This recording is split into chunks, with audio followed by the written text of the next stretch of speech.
his fiancée, the rich groom dressed in tattered clothes and arrived at dinner on foot. The fiancée's reaction shocked everyone. Maria Clara and Eduardo were about to live a fairy tale until reality knocked on the door.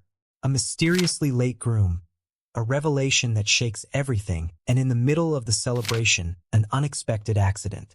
Accusations, secrets, and a test of trust. On a night that was supposed to be magical, everything could change. Maria Clara was in her room, adjusting her dress and touching up her makeup with a mixture of anxiety and anticipation.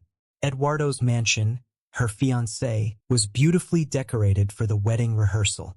Clara, the daughter of a small shopkeeper, had always dreamed of a fairy tale wedding. However, Eduardo's distant behavior in recent months left her uneasy. Luisa, Clara's best friend, entered the room with a worried expression. "Clara, Eduardo hasn't arrived yet. Everyone's outside, waiting," she said, trying to stay calm. Clara felt a chill down her spine.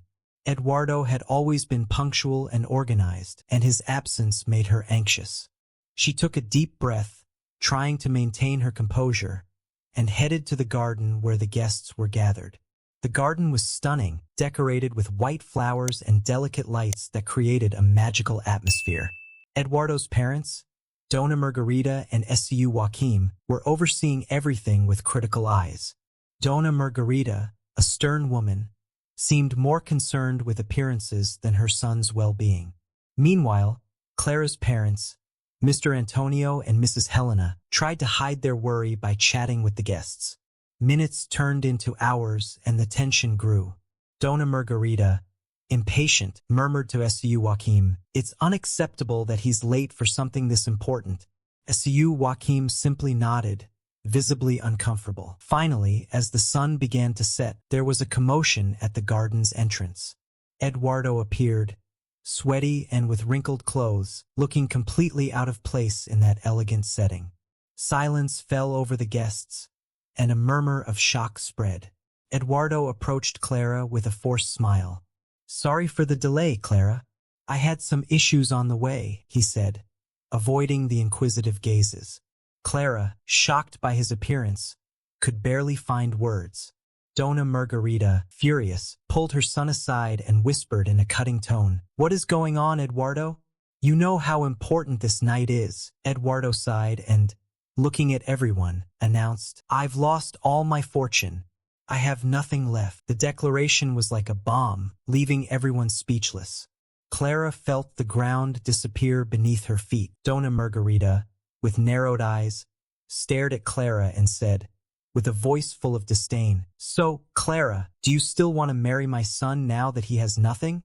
Clara looked at Eduardo, seeking an explanation. Before she could respond, Dona Margarita intervened once again. "By the way, Clara, I saw you meeting another man recently. Do you really think you can fool us?" Dona Margarita's words hung in the air, heavy and accusatory. Clara, stunned, tried to find the words. "Eduardo, I don't know what's going on," she began, but was interrupted by the murmurs of the guests. Eduardo remained silent, looking at the ground. The confusion and pain on Clara's face were evident. All she wanted was an explanation, a chance to understand. But at that moment, it seemed the truth was out of her reach. The tension in the garden was palpable. The awkward silence after Eduardo's revelation was broken by Dona Margarita's insistent voice. Clara, trying to process everything, felt the judging eyes of the guests. She felt vulnerable, exposed. "I really saw you, Clara," insisted Dona Margarita, with her arms crossed. "You were with a man in a cafe, and it didn't look like just friendship. You were interested in my son's money, weren't you?" The words hit Clara like a knife. She had never been in a cafe with another man in a compromising way. The look of doubt on Eduardo's face hurt her deeply. "Eduardo, do you really believe this?" she asked with a trembling voice. Eduardo hesitated, but before he could answer, Mr. Antonio, Clara's father, stepped forward to defend her. "My daughter would never do such a thing. She has always been honest and dedicated to you, Eduardo." Dona Margarita, relentless, was not giving up. "Then explain why she was at that meeting," she challenged, looking directly at Clara. Clara felt tears burning in her eyes, but she didn't want to cry in front of everyone. I have never been with another man in a way that would compromise our relationship, Eduardo. I love you and not for your money, she said with a choked voice. Eduardo seemed torn, his expression a mix of pain and confusion. Suddenly, a commotion began near the gate. A scream pierced the air. The bride's parents have had an accident. Call an ambulance. Panic quickly spread. Clara, in shock, ran to the gate, where she saw her parents being taken out of a crashed car. Mrs. Helena was unconscious, with a cut on her head, and Mr. Antonio was trapped in the seat, groaning in pain. Eduardo rushed to help, trying to calm Clara, who was in tears. The ambulance arrived quickly, and the paramedics began treating the injured. Clara, in a state of shock, followed the paramedics to the ambulance. She could barely believe what was happening. The day that should have been one of the happiest of her life was turning into a nightmare. Eduardo and his parents stayed behind, watching as Clara and her parents were taken to the hospital. Dona Margarita, with a serious expression, muttered to herself, "Now we'll see who really matters to him." At the hospital, Clara sat in the waiting room, trembling with fear and worry.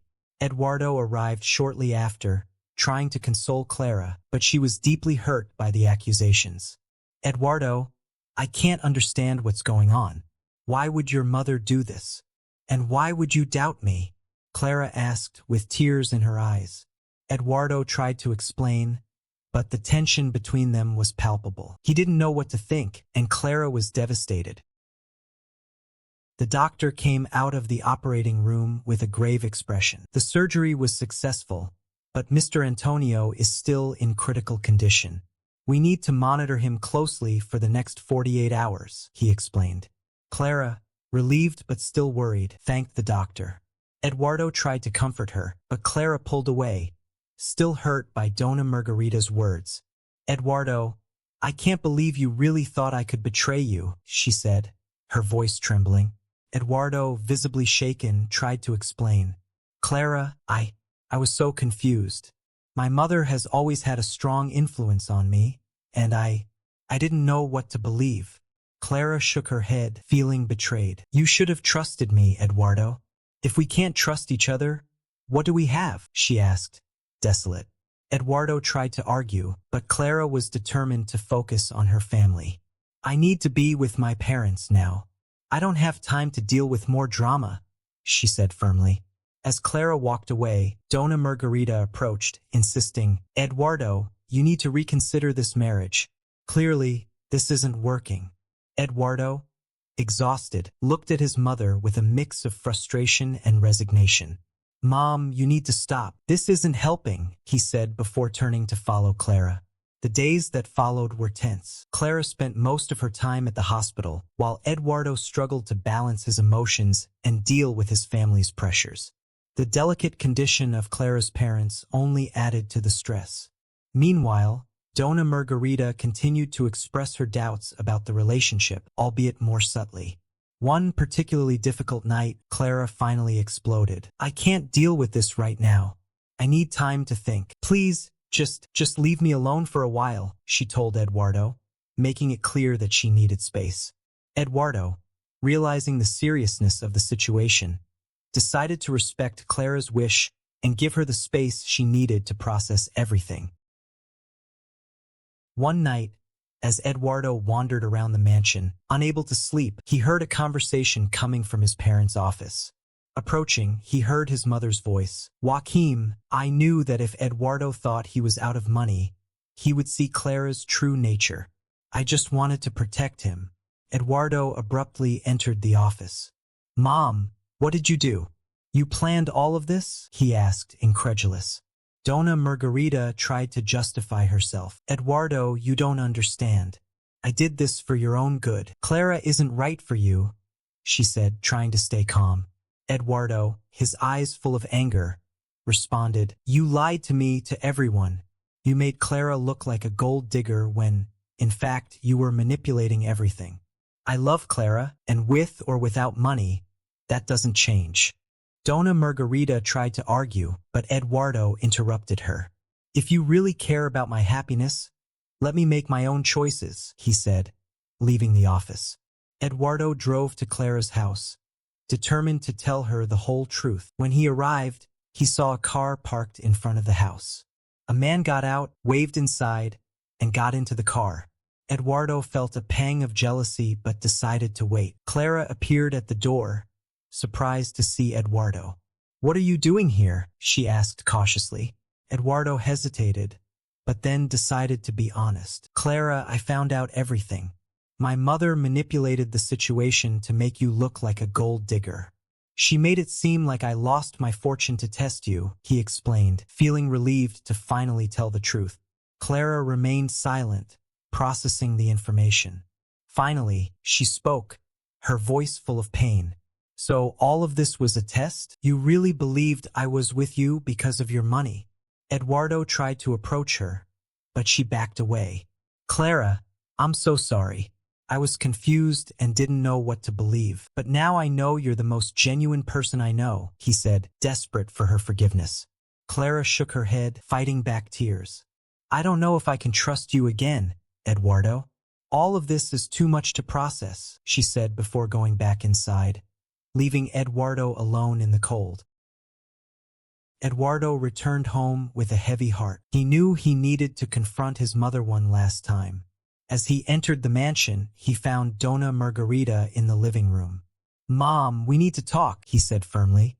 Dona Margarita looked at him with a mix of surprise and defiance. "Eduardo, what is it now?" she asked, irritated. Eduardo sat across from her, his eyes full of determination. "I know what you did. You manipulated everything to make Clara look like a gold digger. You lied about the fortune and everything else," he began, keeping his composure.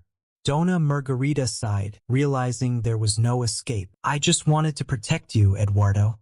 I thought Clara wasn't the right person for you," she admitted, with a tone of frustration. Eduardo shook his head, disappointed. "That's not your decision to make. I love Clara, and she loves me. You've ruined everything with your manipulations," he said, trying to stay calm. Dona Margarita tried to justify herself, but Eduardo wasn't willing to listen any longer. "I'm going to try to win Clara back, but I need you to stay out of it. You've caused enough damage," he said, standing up to leave. Before leaving, Dona Margarita made one last plea. "Eduardo, I just wanted your happiness. I still think Clara isn't right for you," she said with a worried look. Eduardo stopped at the door and responded firmly. "If you really care about my happiness, let me live my life. I'm going after Clara and trying to fix everything. And if she still wants me, we'll start over without your interference." Eduardo left the house determined, leaving his mother alone with her own reflections. He knew that winning Clara back wouldn't be easy, but he was determined to try. After the confrontation with his mother, Eduardo headed to Clara's family store. He knew he needed to be honest and straightforward if he wanted to regain her trust. Upon arriving, he saw Clara talking to a customer. He waited patiently until she was alone. "Clara, can we talk?" Eduardo asked with a sincere tone. Clara nodded, leading him to a more private area of the store. "What do you want, Eduardo?" she asked, crossing her arms defensively. Eduardo sighed, trying to find the right words. "I spoke to my mother. I confronted her about everything she did. I told her I wouldn't accept her interference anymore. Clara, I'm so sorry for everything. I know I was wrong, but I want to start over, this time with no secrets," he said, looking directly into her eyes. Clara watched him in silence for a moment before responding. "Eduardo, I appreciate your honesty, but that doesn't erase everything that happened. I lost my parents. I was unjustly accused, and I felt betrayed," she said, her voice heavy with emotion. Eduardo, feeling the weight of her words, replied, "I understand, and I don't expect you to forgive me right away. I just want you to know that I'm willing to do whatever it takes to regain your trust. I love you, Clara, and I'm here to fight for us." Clara took a deep breath, visibly moved but still cautious. "I need time, Eduardo, to process everything and decide what I want. I can't just forget what happened," she said, trying to stay calm. Eduardo nodded, respecting her feelings. "I understand. and I'll give you all the time you need. I just want you to know that I'll be around if you need me, he said, with a sad but sincere smile. As Eduardo walked away, Clara called his name.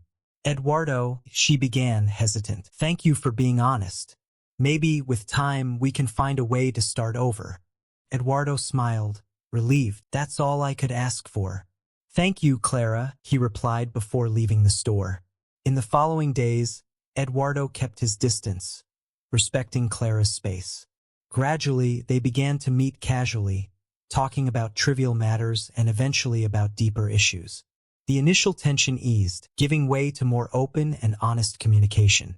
Finally, on a quiet evening, as they walked through the park, Eduardo stopped and looked at Clara. Clara, I know we've had our problems, but I want to try again. This time with honesty and respect, he said, hopeful. Clara looked into his eyes, her gaze determined. Eduardo, I want that too. But we need to be honest with each other, always. If we want this to work, we have to trust each other, she replied with a smile. They continued walking, hand in hand, ready to face the future together. They knew it wouldn't be easy, but they were willing to fight for the love they shared. Under the soft light of the moon, they gave love a new chance, ready to rewrite their story.